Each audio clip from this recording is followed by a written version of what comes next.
En la actualidad se ha puesto en duda la importancia del uso de los análisis de las radiografías laterales de cráneo. Se escucha como un comentario bien intencionado que es mejor diagnosticar por la cara del paciente en vez de usar una radiografía, o que solo ciertos puntos de algunos análisis son relevantes. ¿Lo has escuchado? Bienvenido al primer episodio de nuestra tercera temporada. Por aquí, como siempre, yo, la doctora Sheila Ciso, junto a la doctora Angélica Martínez. Y hoy, perdón por eso, Angélica Martínez, aquí otra vez, Angélica Martínez. Hola a todos, bienvenidos. Discúlpenme, es que estamos muy emocionadas porque tenemos un invitado especial en esta temporada. Hola, ¿cómo están? Buenos días, tardes, noches, como nos oigan. Soy el doctor Carlos Martínez y hoy los acompaño también en este podcast inaugurando nuestra tercera temporada. Mucho gusto. El doctor Carlos Martínez es un durísimo en el tema del que vamos a estar tocando hoy, la cefalometría. Tenemos la pregunta en el aire que creo que es una pregunta semicallada, pero que se grita a voces, ¿no? ¿La cefalometría se sigue utilizando o no se debería de utilizar en los estudios diagnósticos, complementos diagnósticos para nuestra planeación de los tratamientos de ortodoncia? Hola, pues miren, yo les voy a dar mi opinión en particular. Y yo creo que si queremos pensar en pequeño, pues no la usen. Pero si queremos pensar de una manera profesional, la cefalometría pues siempre se va a seguir utilizando. La cefalometría no es una cosa simple en decir de que es inútil, porque hay una historia detrás de ella muy grande, ¿verdad? Tan solo es en la antropología, la cefalometría nació con la aparición de los antropólogos físicos y tratando de entender cómo había evolucionado el ser humano, cómo apareció pisando este planeta, y bueno, descubrir cómo el cerebro fue conformando la base de cráneo, cómo esa base de cráneo se fue estabilizando cuando tomamos nuestra posición erguida, empezar la bipedestación, cómo esas estructuras fueron conformando la masticación y cómo la evolución de la masticación también fue conformando la base de cráneo, pues es algo muy importante, interesante, que forma parte de nuestra área médica y que nos hace a los ortodoncistas no solamente ser simples movedores de dientes, sino también ser médicos. Ser antropólogos, ser antropometristas de la estructura craneofacial. Entonces, bueno, la cefalometría después evolucionó a la ortodoncia con la aparición de Bradben, que la trajo a las universidades, y Bradben y Hofrath empezaron a usar los cefalostatos para tratar de investigar cómo había crecido las personas y cómo los dientes influenciaban ese crecimiento. Hoy en día, por ejemplo, si nosotros vemos un niño de 12 años con un canino que está en una posición de 8 años, pues eso lo podemos saber por medio de la cefalometría que Bradben nos heredó a nosotros, y él estudió y nos la dejó para poder conocer todas estas cosas. Y si no lo vemos en la cefalometría, ¿de qué otra forma lo pudiésemos ver? Bueno, las cosas, eso va a aparecer en una radiografía panorámica, pero iba a aparecer en la tomografía. Y si no hacemos cefalometría panorámica tampoco. Yo creo que aquí hay una cosa interesante. Porque la idea es eso. Estamos confundiendo cefalometría con diagnóstico. Y la cefalometría es una de tantas herramientas que tenemos para diagnosticar, no la única. Porque a mí me pasa, por ejemplo, con mis alumnos a veces que ellos pueden describirme una radiografía haciendo su cefalometría, pero no les dicen nada. O sea, para su clínica ellos no saben cómo interpretar lo que solamente están describiendo.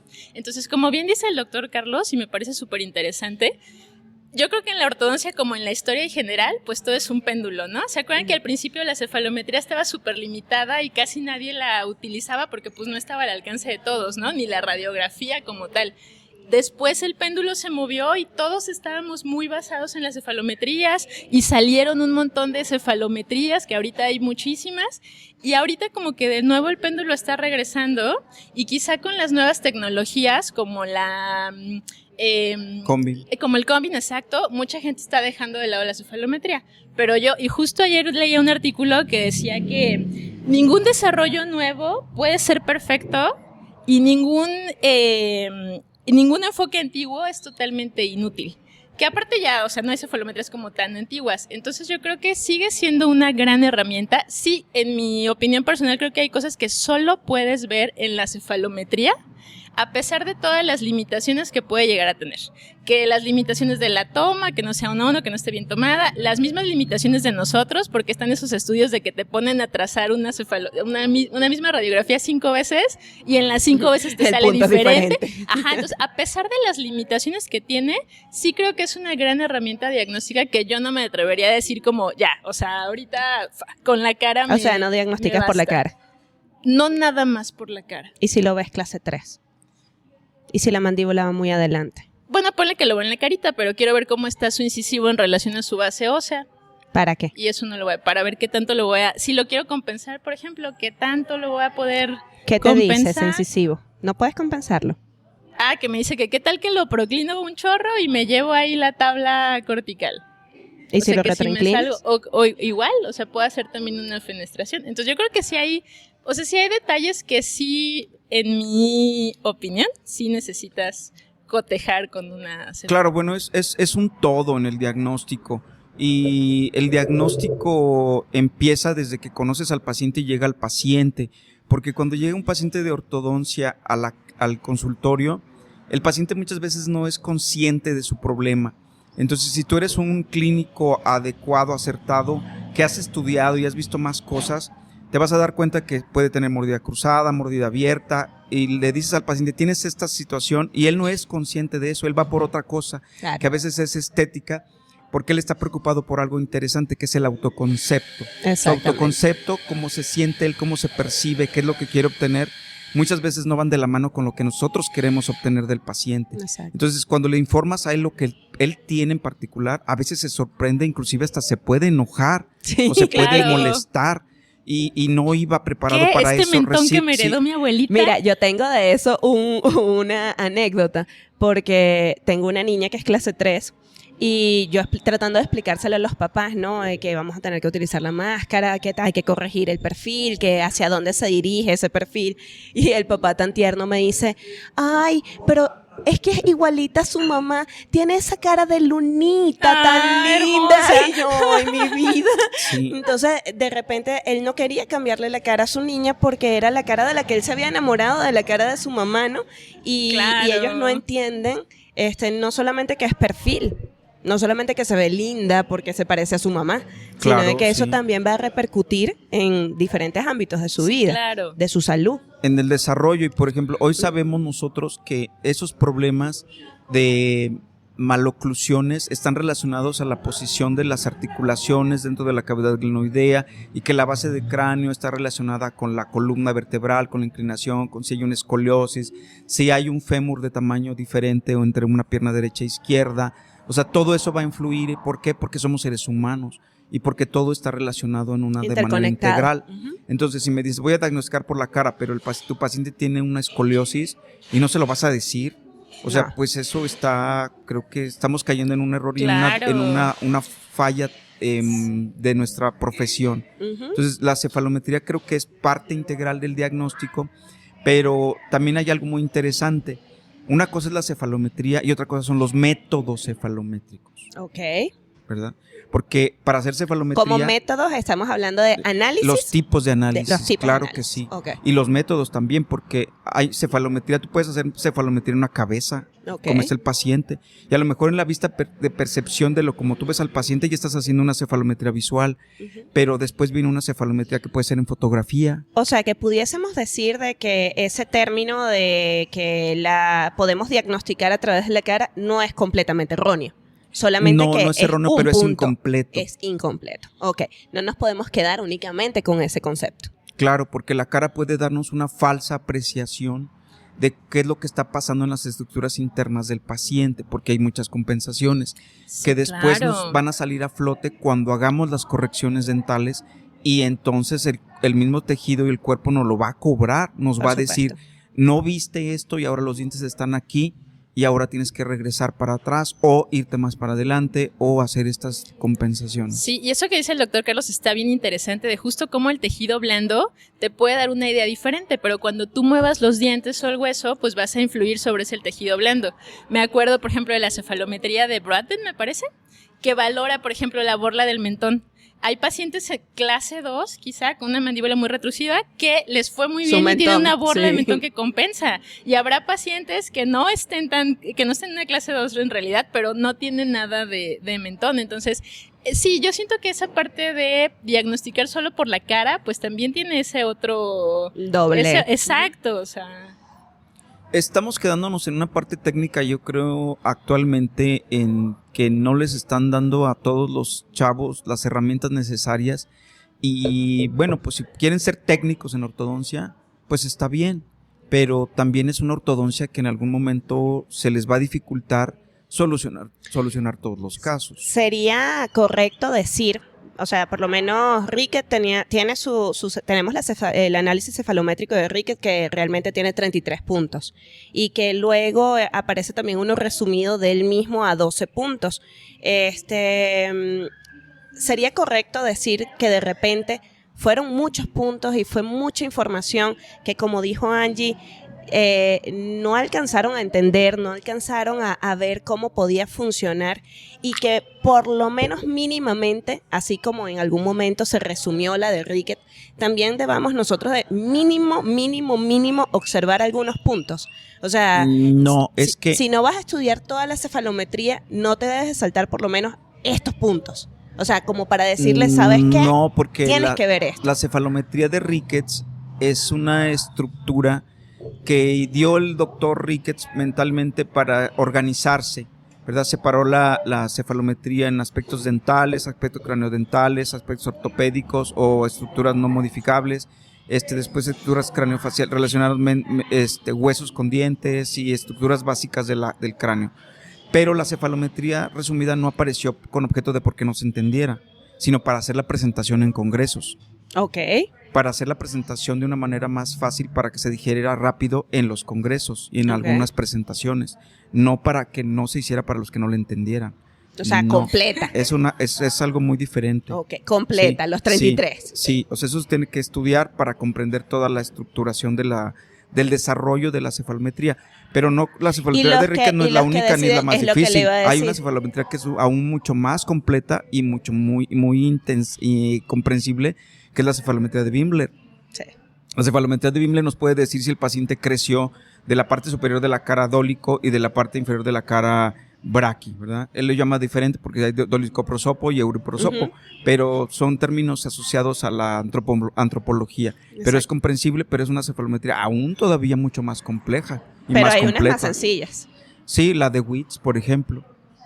Son valores antropométricos. Pero el WIT no es un análisis completo, no, nada más es un complemento. Es un auxiliar. Ajá, es un complemento, pero por lo menos Steiner es súper sencillo. Sí. Entonces, y creo que es una de las que más usan. ¿Qué pasa con el resto de puntos? ¿Qué pasa con ese resto de información? O sea, es a lo que iba con Rickett, ¿no? O sea, mínimamente haz Steiner, ¿no? O pudiese pensarse, mínimamente saca los 12 puntos, mínimamente haz algo. No te quedes pensando en que no es importante, en que no te está dando una información de valor. Es a lo que voy, porque aunque bueno, las personas que hablan de cefalometría y comprenden a Steiner no era tan sencillo, porque Steiner ya nadie utiliza las tablas preconizadas de Steiner. No. Nunca he escuchado a alguien que hable sobre las tablas preconizadas de Steiner, más que hablen de ANB. Y de hecho, ANB no era específico de Steiner, fue de Rieder. Exacto. Entonces, vamos adaptando como que las cosas a lo que más nos conviene, ¿no? Pero hacer las tablas preconizadas sería muy interesante ver hacia dónde vas a llevar ese ANB. Exacto. Y dónde vas a colocar los dientes si quieres ser un Steiner estricto. Pero Steiner, cuando hizo eso, no habló de la periodoncia.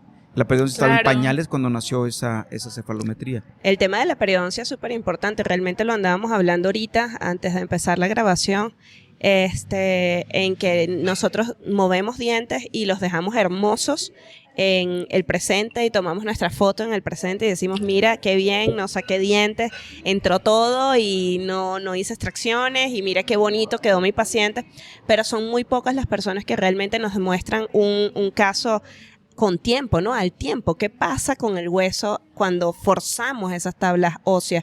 ¿Qué pasa con la encía? ¿Qué pasa con nuestros tejidos periodontales cuando excedemos los límites que el hueso nos está dando. Entonces, la ortodoncia no debería de quedarse únicamente en la fotografía de final del tratamiento, sino pensar en que este es un paciente que pues va para largo, ¿no? Incluso la foto te puede quedar muy padre, pero si funcionalmente esa clase 1 que en la foto se ve bien no te está dando, esa clase 1 que no te está dando desoclusiones, pues también ahí, ¿qué está pasando? Vaya. Sí, yo creo que construyendo un poquito sobre lo que dicen, siento que obviamente cuando un doctor diseña su cefalometría, pues él, exacto, como decía el doctor Carlos, o sea, él piensa en todos los campos y cómo los va a relacionar y qué es lo que quiere abarcar. Y bueno, pues cada uno tiene como sus ideas. Y por ejemplo, pensando, no sé, en la cefalometría de Kim, que ya ven que suma varios ángulos y entonces con eso te da como aritméticamente ciertos promedios. Sí, muy bonito. Siento que eso es porque ellos lo pensaron así. Tal vez nosotros, para hacerlo más práctico en el consultorio, si pudiéramos en algún momento decir, bueno, ¿sabes qué? Este punto es el que yo utilizo para ver tal cosa, ¿no? Para determinar... ¿Conformarías tu propia cefalometría?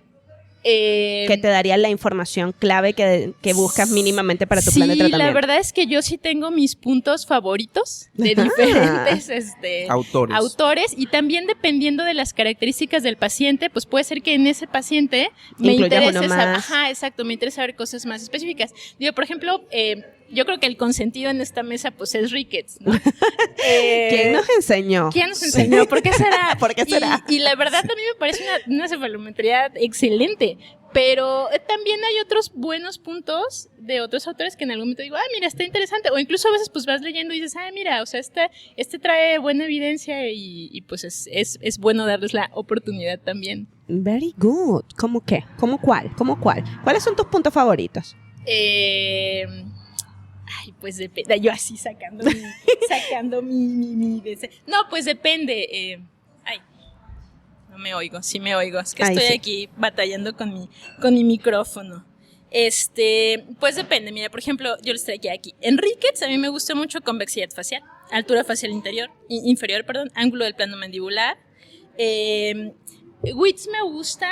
Tengo uno que se llama, bueno, no tengo yo. Tengo uno que el que creé ayer yo mismo le creé. No, que encontré hace poquito que es el punto beta.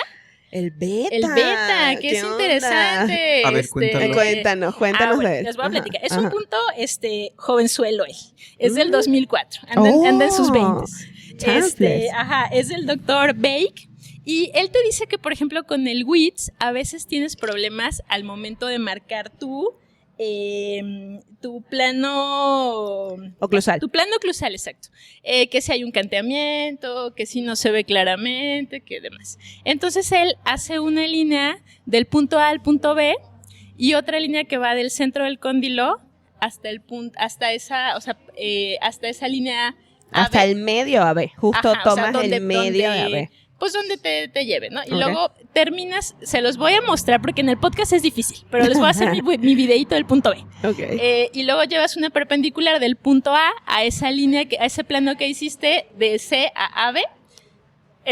Yo sé. O sea, no necesitamos ver. Y entonces te da una referencia, pues igual, sagital. Y está interesante porque yo creo que también otra cosa es eso, ¿no? Como que dentro de las limitaciones de la cefalometría, pues siempre hay un autor que dice, es que el punto nación está difícil de encontrar, ¿no? Es que ¿Cómo encuentras el centro? Silla, ¿no? Lo pongo silla más para acá y te pones silla más para allá. Centro? Entonces, ese me parece interesante porque justo cuando le estás batallando con el plano oclusal, también te permite, es un análisis igual muy sencillito como el Witz, pero pues cuando tienes esa cuestión, por ejemplo en la radiografía que era cuando me decías, a todos les haces la misma, híjole, exacto. Pues tal vez si mi paciente tiene dentición mixta, mordida abierta, ¿cómo? Estoy pensando en usar otro. Exacto. Ahí en este caso, por ejemplo, a mí me gusta mucho el análisis de McNamara. Ok. Yo que pacientes en crecimiento, el análisis de McNamara es extraordinario porque nos da una referencia de dónde se podría acomodar nuestro mentón nuevamente en un paciente clase 2 o igual en un paciente clase 3 la vertical verdadera. En los pacientes quirúrgicos me gusta mucho utilizar la vertical de McNamara para predecir la estética. Ok. Y dónde dejar los maxilares.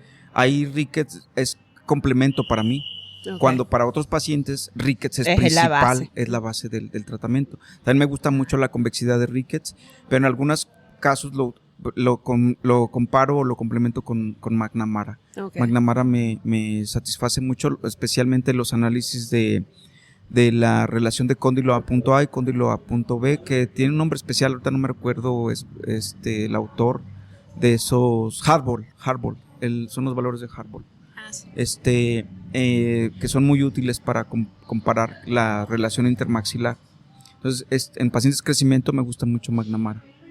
Va, Shelita, ¿cuáles son tus favoritos? Pues igual no, es que igual hay cosas que no fallan, ¿no? O sea, yo puedo decir la convexidad, pero la convexidad me dice a mí la clase esquelética del paciente, más no me dice quién es el responsable de esa clase esquelética, entonces necesito complemento, no puede ser solo convexidad. Claro.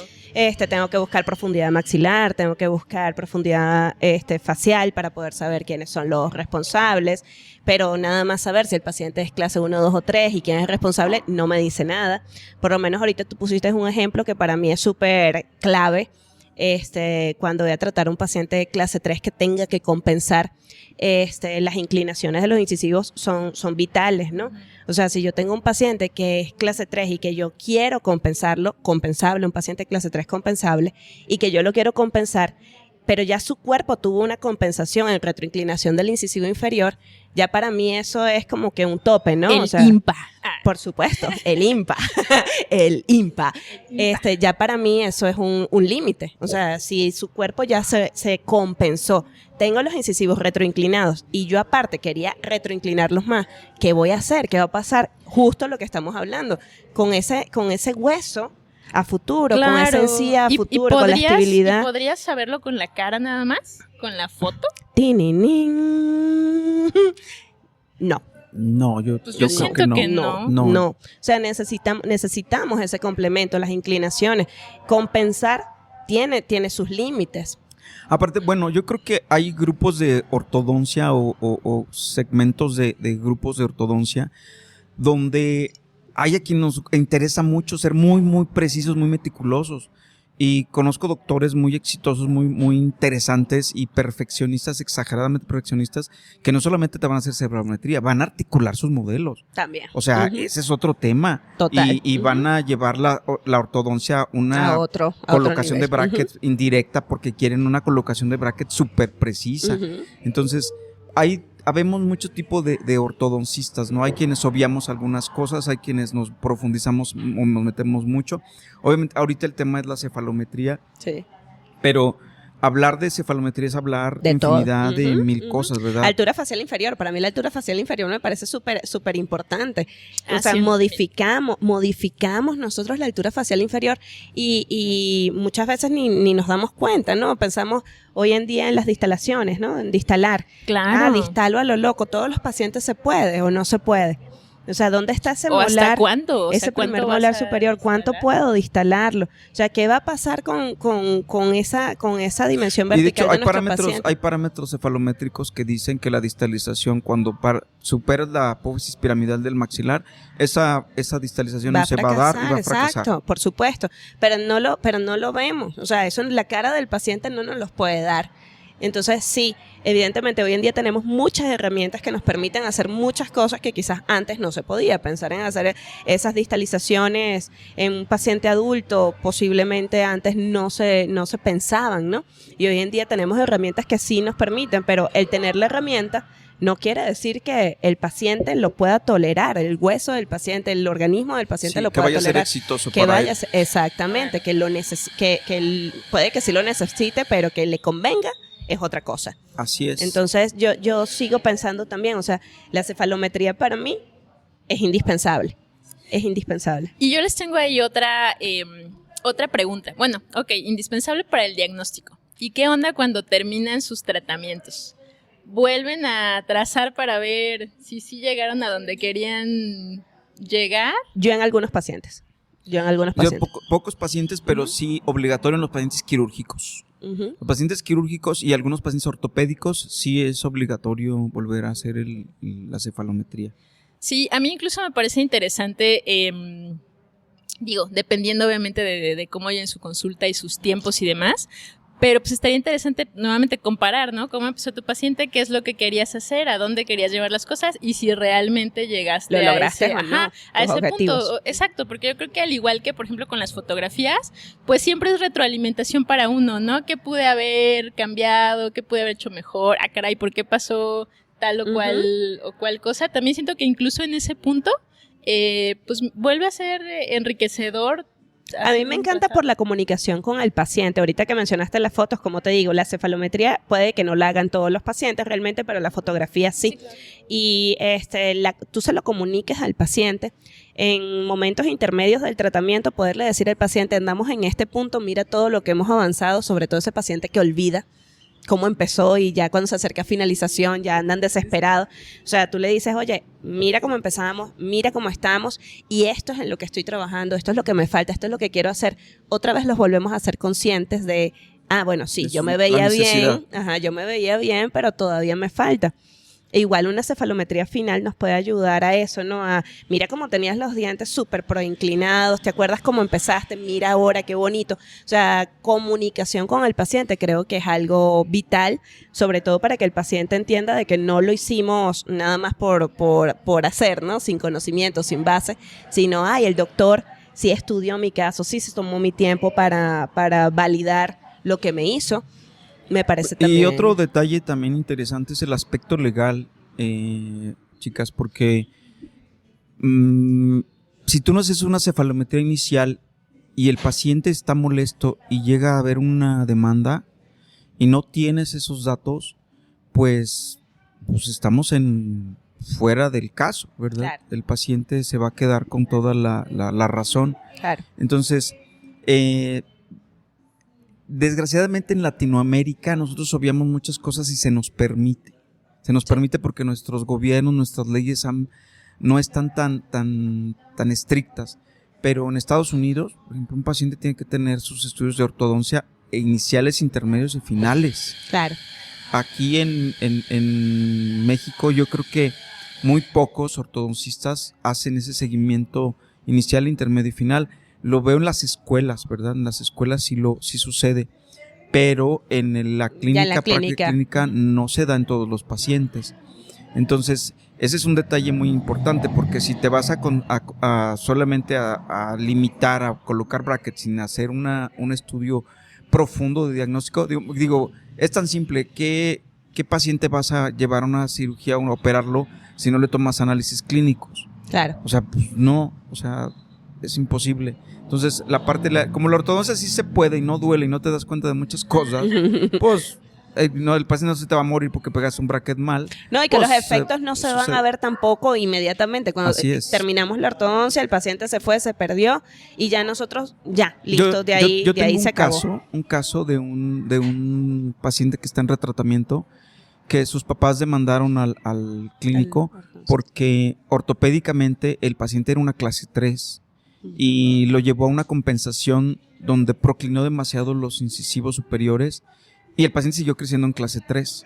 Claro. Entonces no había estudios completos, no hubo un diagnóstico ni un seguimiento. O sea, después de 5 años el paciente no obtuvo ningún resultado y pues había que operarlo y ni sabía qué onda. El paciente hoy está en tratamiento para cirugía. Entonces, esos detalles, bueno, pues si no tienes todas las herramientas de que dices, bueno, yo diagnostiqué así, esto fue así, pasó a esto, pues, ¿dónde estás, verdad? Claro. Entonces esa parte de la parte legal también es muy importante de la cefalometría. Sí, sí, por ejemplo, ahorita que hablamos y hemos mencionado de que hay muchos análisis, si pudiésemos recomendarle a las personas que nos están escuchando un análisis específico, ahorita que nombró esta parte del crecimiento, un análisis específico para los pacientes que están en crecimiento, ¿cuál sería su favorito o cuál sería recomendado? Ricketts, porque Ricketts te da los valores previos por ejemplo, la convexidad de Ricketts es de 2 para los pacientes de 8 años, cuando ya para un paciente adulto es de 0. Uh-huh. Entonces, esos valores asociados a que el crecimiento se va a reflejar, él te dice también valores muy específicos marcados como la deflexión craneal. Entonces, un paciente que tiene una deflexión craneal muy cerrada o muy abierta, ya te dice que el paciente va a crecer en clase 2 o clase 3. Clase 3. Entonces, esos valores te tienes que ir preparando tienes que ir preparando para esos resultados. Ok. ¿Y si para el paciente quirúrgico? Para el paciente quirúrgico, a mí me gusta Rickett-McNamara, pero también hay una cefalometría reina en eso, que es la cefalometría de Trujillo. Okay. Trujillo tiene una cefalometría fenomenal para los pacientes quirúrgicos que van a cirugía ortognática. Muy bien. Y un paciente normal, entonces también Rickett. Rickett, sí, Rickett de entrada. Para todos. Básico, ajá, sí. el principal. ¿Algún comentario? Cero comentarios. Cero comentarios acerca de esto. ¿Estamos de acuerdo? Todos. No, estamos de acuerdo. Estamos de acuerdo, sí, me parece muy correcto. Sí, yo creo que todos deben utilizar la cefalometría que más les convenga y que más se adapten, ¿verdad? Si les gusta Kim, si les gusta Steiner, o sea, todas las cefalometrías les van a dar resultados porque tienen una iniciativa de cómo tomar y hacia dónde van una ruta, trazarse una ruta. Pero hay que comprender también las limitaciones de las cefalometrías. Por ejemplo, Steiner era muy criticado porque se hablaba que su cefalometría no contemplaba la base de cráneo como tal por las inclinaciones que tenía. Por ejemplo, ahí el Witz. Por eso se hizo el Witz. Claro, es una de las cefalometrías que trataba de complementar esa cefalometría por eso, ¿no? Y que no está incorporada dentro del análisis de Steiner. O sea, cuando te enseñan a Steiner, no te enseñan el Witz. Y creo que sí deberían de tenerlo como un complemento porque nos da una información interesante en base a esa base del cráneo, ¿no? Así es. Y por este señor Bimbler, por ejemplo, tiene una apreciación muy interesante. Por ejemplo, es como un Witz esquelético. ¿Cómo? Sí, él lo hace con el plano oclusal, pero el punto A y B. Ok. El punto A y B. Entonces, contra el plano oclusal y no conoció a Witz y no tenía nada que ver con Witz, pero sin embargo él lo incorpora en su cefalometría. Es muy interesante. Bueno, es que hay miles de cefalometrías, ¿verdad? Bueno, no miles, pero sí hay varias sí hay importantes que nos pueden sacar de nuestros escollos para poder tener una referencia de dónde vamos a ser. A final de cuentas, yo creo que todo lo que queremos hacer es dejar sonrisas bonitas, dientes funcionales, y hay leyes de la oclusión y reglas interesantes, ¿no? Si el paciente tiene una relación céntrica con una oclusión céntrica adecuada, en una posición molar que tenga también en función, pero que los caninos estén trabajando y la guía anterior esté trabajando, pues es lo que queremos lograr, pero para eso hay que saber dónde vamos a meter los dientes. Exacto. ¿Verdad? Yo conozco gente que puede bajarte un canino de una manera increíble, con habilidades biomecánicas muy buenas, pero pues también hay que saber otras cosas, estructuras que nos dan herramientas que nos hacen más médicos y más científicos, que no nos quedan como una cuestión primitiva de ser solamente técnicos de ortodoncia. Es correcto, sí, completamente.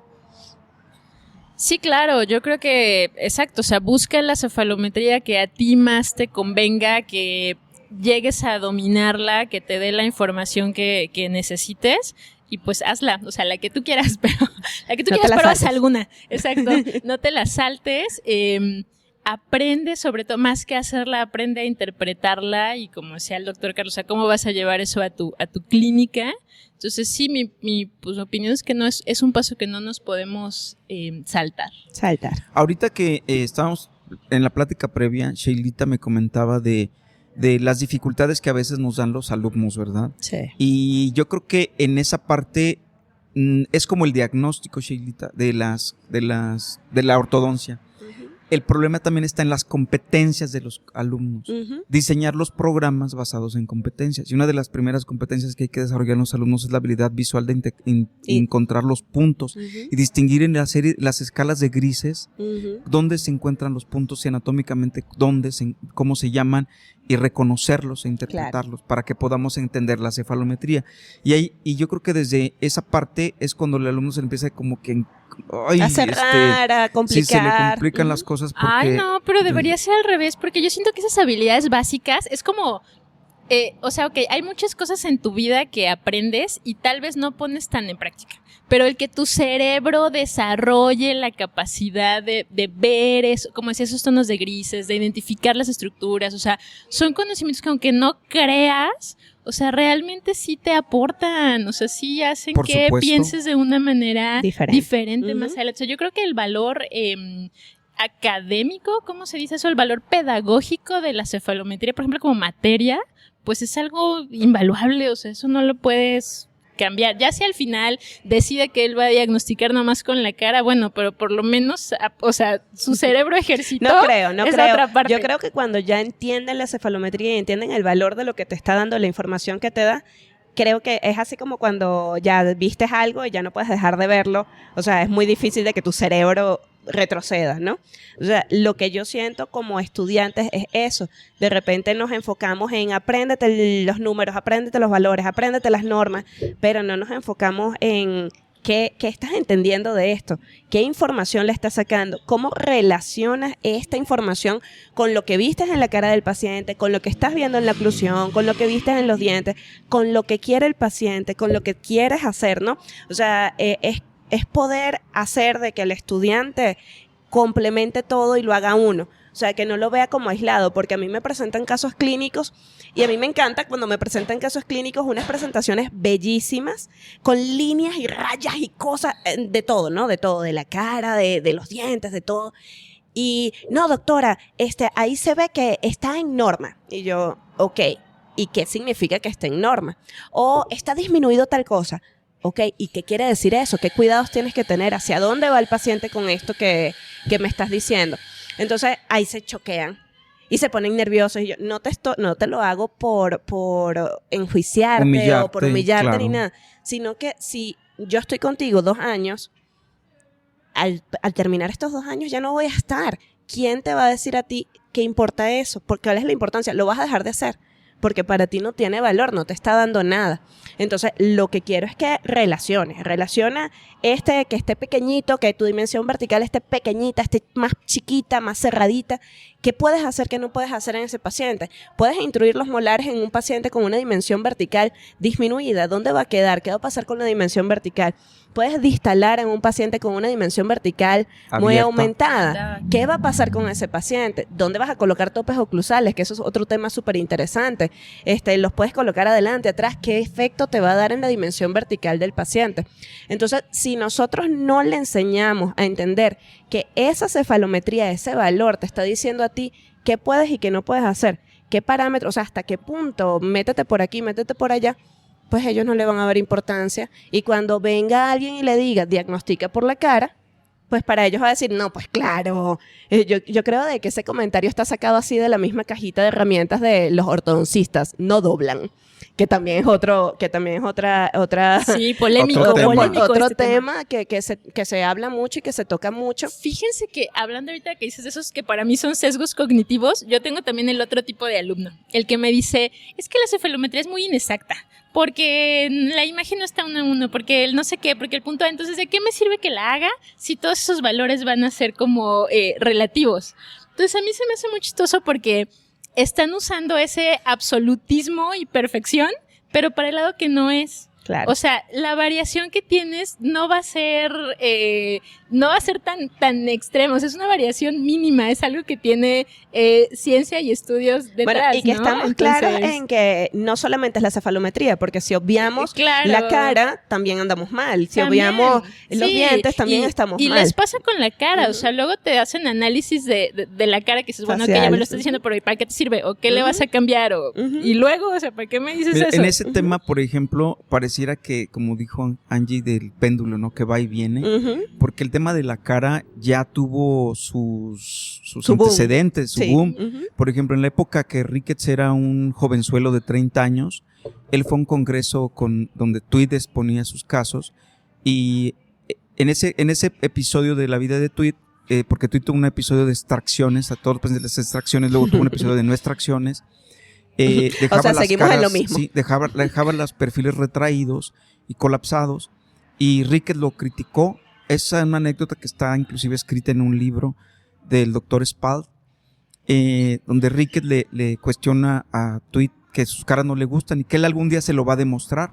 Entonces, pues Tweed lo trató así como que ahí está insignificante jovenzuelo que me va a decir a mí cómo hacer ortodoncia. Claro. Pero Ricketts ya se preocupaba de que las caras quedaban colapsadas y que no era las extracciones no solamente eran el único camino para... Griego, sí, no era el único camino.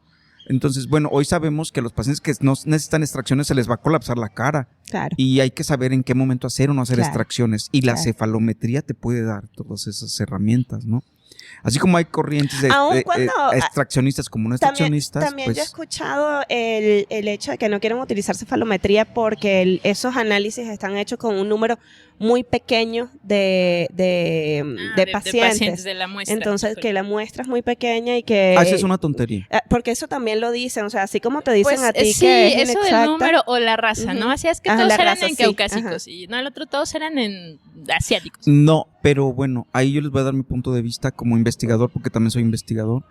El tema del número de pacientes sí es importante, pero para cuando un estudio se va a aplicar como significativo, hay estudios transversales, longitudinales, bla, bla, bla. Es un tema muy intenso, pero no olvidarnos que la cefalometría solamente es un método, independientemente de que lo hayan hecho en un paciente o en 10, es un método que el autor nos está proponiendo, nos está mostrando cómo él diseñó ese método. Pero ya en la cuestión final tenemos que tomar nuestro propio criterio y nuestra propia decisión. Claro. Entonces esa decisión va a ser hecha en base a referencias ya de otras cosas. Por ejemplo, si nosotros hacemos la cefalometría computarizada de Rocky Mountain les puede dar valores de Steiner para más de 100,000 pacientes. Perdón, bueno, por lo menos más de 1,000 pacientes. Exacto. ¿Verdad? Y aunque lo haya hecho Steiner en un paciente, Rocky Mountain les va a dar los valores para latinos, negros, asiáticos, del mismo Steiner. Entonces ahí no tenemos por qué tener ese tipo de críticas. Okay. Porque aparte la cefalometría es un método, no es el final de lo que vas a hacer con el paciente. Correcto. Y ahorita que mencionó los análisis digitales, también, ¿hay alguna diferencia entre hacerlo manual o hacerlo digital? ¿Vale la pena descargar algún software que nos ayude con estos análisis? ¿O manual siempre va a tener mayor precisión? ¿Qué consideran ustedes? Bueno, yo considero, y dice la literatura, que cuando se ha comparado unos trazados manuales con los trazados del software, pues se ha visto que están casi parejos. Y lo que interfiere también, por ejemplo, es el error humano, ¿no? Porque el software te dice, pon el punto en tal lugar. Y si tú no sabes cómo está el punto, por ejemplo, yo me acuerdo que el Dolphin te decía, ¿estás seguro de que ahí? Y tú lo volvías a poner ahí, pero de verdad ahí, pero pues si tú lo quieres poner ahí se queda. Entonces ese error humano no se quita. Yo lo que veo con los software es que de pronto son muy caros de conseguir. Entonces, ¿cuántos pacientes vas a estar trazando para que valga la pena? Por ejemplo, en mi consultorio chiquito, pues tener un software oficial con todas las de la ley, tal vez económicamente no me costea, pero no que no sea bueno. Y digo, la parte padre del software, a mí lo que me gusta, que es mucho más rápido que tú seleccionas los puntos y te sacan muchos trazados. Ajá, que si tú lo hicieras manual, pues tienes que estar haciendo, ¿no? Trazado por trazado, y obviamente en tiempo es mucho más rápido. Claro, y aparte es inteligencia artificial, y hoy la inteligencia artificial pues llegó para hacernos la vida más útil, más fácil. Pero sí hay que ser consciente de los errores que puede tener la inteligencia artificial y de los errores que nosotros como humanos también podemos tener. Pero de que es válido, es válido. Yo siempre pido al gabinete que ya me mande los trazados de Rickett, McNamara, para cotejarlos. Después yo los reviso si estuvieron bien ubicados los puntos. Si es así, lo paso, y si no, yo lo tengo que hacer. Entonces lo tengo que repetir para poder corregirlo y hacer la corrección. Es decir, no, aquí no me gustó, me dice que es clase 1 y yo lo veo clase 2. Caray, aquí hay algo que está mal. Entonces digo, bueno, la inteligencia artificial me está dando ya un aviso. Entonces yo digo, bueno, vamos a corroborarlo con lo que yo tengo de información, lo que yo creo que saber, y lo rectifico. Pero a veces sí me da a entender que yo soy el equivocado. Qué bien. Eso está buenísimo.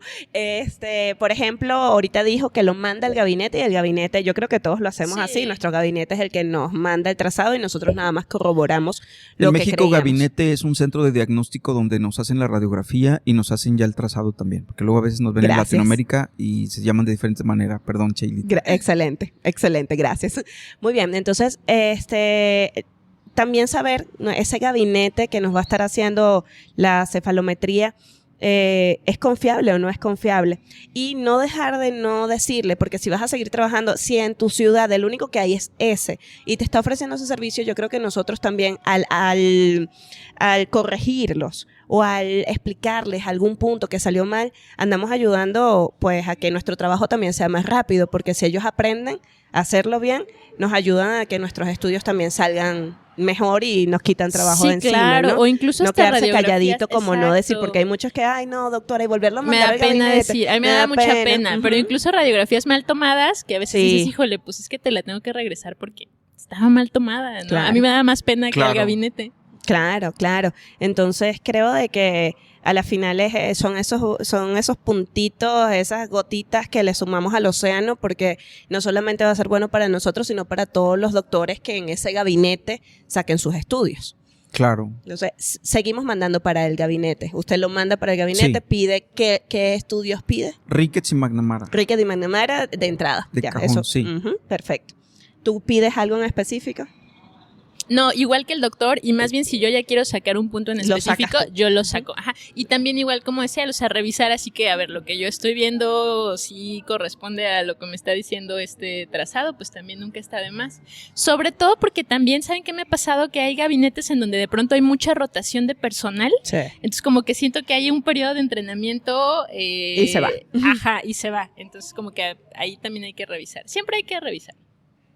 Así es, y bueno, y otro detalle de lo que estamos ahorita platicando es el tema de que la cefalometría conforma un factor de diagnóstico de imagen. Es parte del diagnóstico de imagen, es parte de las fotografías, es parte de las radiografías, pero no solamente de las radiografías laterales, también puede haber una radiografía frontal, imágenes de la ATM, un combin o bien una radiografía carpal. Entonces, todo eso nos enriquece a nosotros como ortodoncistas. Ay, porque qué emoción. El que no sepa la radiografía carpal, pues entonces, ¿dónde estás? Sí. Porque necesitas interpretar la etapa de crecimiento del paciente. Justo me acaba de pasar ahorita con un estudiante, me dice, doctora, ¿qué opina usted de esos estudiantes que, por supuesto, ya le preguntó a uno, a otro y a otro, ¿no? Y me dice, doctora, es que mire este paciente. Todavía va a crecer un paciente clase 2, ¿no? Todavía en crecimiento. Y yo, ¿cómo sabes, profesora, cómo sabes que todavía está en crecimiento tu paciente? Y me sacó la carpal y me dice, mire, doctora, aquí está yo le pedí su carpal, mire, todavía no tiene ese samoideo desarrollado. Puede crecer, doctora. Yo creo que hacer extracciones todavía no. Si estimulamos el crecimiento, o sea, mi corazón latió tan bonito. Dije, muy bien, nene. Que hemos 10 puntos para Gryffindor. Sí, claro. Y él andaba preocupado porque varios doctores le habían dicho, extráele ya, ¿no? O sea, prepáralo para extracciones y disminuye ese overjet con extracciones. Pero él andaba preocupado y dice, doctor, es que creo que todavía podemos hacer algo, está joven. Fíjate, pero o sea, no solo se quedó en el está joven. Justo es lo padre, ¿no? Mira la carpal. Que le está entendiendo. Yo dije, no y que está buscando. muy bien. Entonces, es ese complemento, es el no te quedes con un solo estudio. No es solamente la cefalometría, es todo, y todo te está dando, o sea, un puntito de vista específico para cada caso. De repente, si el paciente tuviese 30 años y él me viene con una carpal, le digo, no, nene, no, por aquí no va la cosa, ¿no? Claro. Sí. Pero un paciente que todavía está en crecimiento, que está en ese pico, tú dices, o sabes qué que bien. Shalita también está bien padre lo que dice ahorita el doctor Carlos, como ahorita SARPE, MARPE, disyunciones y demás, y de pronto dices, bueno, pero ¿cómo sabes cuánto vas a tener que expandir? O ¿cómo sabes si realmente necesitas hacer una disyunción? Y así como de, pues no saben, o sea, el valor también de esas imágenes anteroposteriores y que puedan saber un análisis también una PA, exacto, para que tengan también esa otra herramienta. Sí. Muy bien, pues vemos que vamos avanzando y yo creo que toda esta parte es muy importante ahora que los chavos están haciendo, por ejemplo, los alineadores, ¿no? Que ese es otro tema. Sí. Las mini implantes, el MARPE, el SARPE, que ha revolucionado la ortodoncia, porque bueno, a mí me tocó una ortodoncia donde la disyunción se dejaba solamente para los pacientes en crecimiento. Ortopédicos. Y después aparecían los mini implantes y hoy se puede hacer disyunciones en pacientes que ya no están en crecimiento. Claro. Pero también, pues, hoy en día las mini placas tampoco están al acceso de todos los pacientes, porque es una minicirugía que se tiene que hacer y también es costosa para el paciente, es agregar un costo extra al paciente. Y bueno, te decía, vamos a ser sectas de ortodoncistas. Unos se van a la parte articular. Todos los pacientes los articuló. Bueno, pues yo en un tiempo tuve un episodio así que todos los pacientes querían articular, pero eso se acabó cuando ya tuve más de 10 pacientes. Claro. Porque pues ya no puedes recibir tanto. Para todos los pacientes articularlos, tienes que contratar a alguien que articule los pacientes. Claro. Y capacitarlo como para hacer la cefalometría también. Entonces, no, o sea, eso tiene que empezar a seleccionar qué paciente vas a articular, qué paciente vas a expandir, qué paciente le vas a rectificar la cefalometría. Porque si tienes un paciente clase 1 por todos lados que nada más tiene un incisivo rotado, pues Dios mío, cálmate, ponle bracket. Sí, o sea, lo voy a articular, lo voy a llevar a guarda previo de desprogramación, espérate. O sea, ahorra tu tiempo, disfruta tu vida, disfruta lo que sabes, acaricia a tu perrito, vete de vacaciones, salte un rato a regar las plantas, ten vínculos con seres no solamente humanos, sino también las plantas hoy se sabe que las plantas son conscientes y que tienen una conciencia, que pueden memorizar y que pueden aprender cosas. Entonces, hay 1000 cosas que hay que hacer. Entonces, administren su tiempo. Claro. Yo estoy completamente de acuerdo, creo que pudiese ser el cierre. Sí, exacto. Yo creo que también pues estuvo bien interesante el tema. Se tocaron muchos puntos que espero les sean de utilidad. Ahorita también, como decían, exacto, piensen que su práctica va a ir cambiando y va a ir evolucionando. Y eso no es malo, es parte también de la vida. O sea, tal vez ahorita te gusta hacer las cosas de una manera y en 5 años ya las vas a hacer diferente. Y está bien, o sea, adaptarse también es importante. Y bueno, no olvidar que hay cosas que no se pueden dejar de lado, como en un diagnóstico en un paciente, no lo puedes dejar de lado, no lo puedes omitir, ya sea por toda la información enriquecedora que vas a tener para guiarte en lo que va a ser ese plan de tratamiento, como un tema legal, como lo mencionó el doctor Carlitos, nos va a proteger en algún momento. Entonces hay pasos que no debemos de saltar. De repente al doctor le gusta una cefalometría, a la doctora otra, a mí otra, pero andamos entendiendo cómo todos esos puntos van a darnos un parámetro en donde sí puedo trabajar, en donde no, hasta qué punto me tengo que detener y en qué punto no. Entonces, más allá de si lo haces o no lo haces, entiéndelo. Entiende qué información te está dando, entiende que si vas a utilizar 500 puntos está perfecto siempre que te esté dando una información, o si vas a utilizar 3 puntos, pero son los 3 puntos que para ti es el boom de tu tratamiento, hazlo, pero no lo dejes de lado, ¿no? Hazlo. Bueno, yo quiero cerrar con dos cosas. Una es que una anécdota muy interesante. Los ortodoncistas tenemos un carácter muy particular, heredado del doctor Angle. El doctor Angle, cuando hacía sus congresos, él llegaba primero con las personas. Bueno, si llegaba una persona y lo quería abordar, él empezaba una plática sobre la mitología griega. Y si no sabían de mitología griega... No hablo contigo. Exactamente, no hablo contigo. Porque no eres un ortodoncista digno de mí. Bueno. No eres nadie. Cuando yo estoy en una reunión así, yo empiezo a hablar de cefalometría. ¡Qué mal! Entonces, me encanta. Es que es algo interesante. No porque, hablo contigo. O sea, ¿cómo voy a saber que eres un ortodoncista de verdad? Bueno, hablemos de rickets, hablemos de ortodoncia, hablemos de cefalometría, hablemos de antropología. Claro. Entonces, esa es una... y eso pues no lo heredó el doctor Angle. Ahorita el doctor, ¿verdad? Yo escuché en su podcast que también habla de plantas. Mejor vamos a hablar de plantas. Bueno, acuérdate que Angle despreció al doctor Steiner porque no supo nombrarle una planta nativa de América, de California. Sí. Y eso fue una razón por la cual no lo admitió la primera versión. Sí, lo indignó.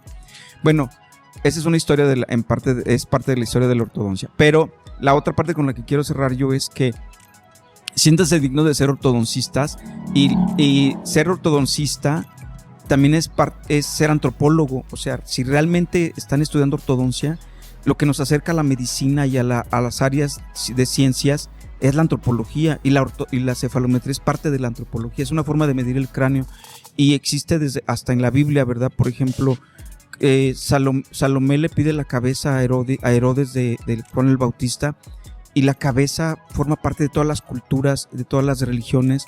Analizar el cráneo y ver la cabeza es algo fascinante. Sí. Entonces la cefalometría no la olviden, y es algo muy bien bonito, cultural y médicamente. ¡Bravo! Gracias. ¡Terminamos! Muchísimas gracias por haber sido parte de nuestro primer episodio de la tercera temporada de Ortodónticamente. Nos pueden escuchar en Spotify, y los que nos quieran ver la cara nos pueden ver en YouTube también. Vamos a estar en Instagram. Vamos a estar en Instagram dándole algunos videitos por ahí de algunos de los puntos que tocamos. Y... ¿listo? Gracias. Listo, gracias. Hasta luego. Bye.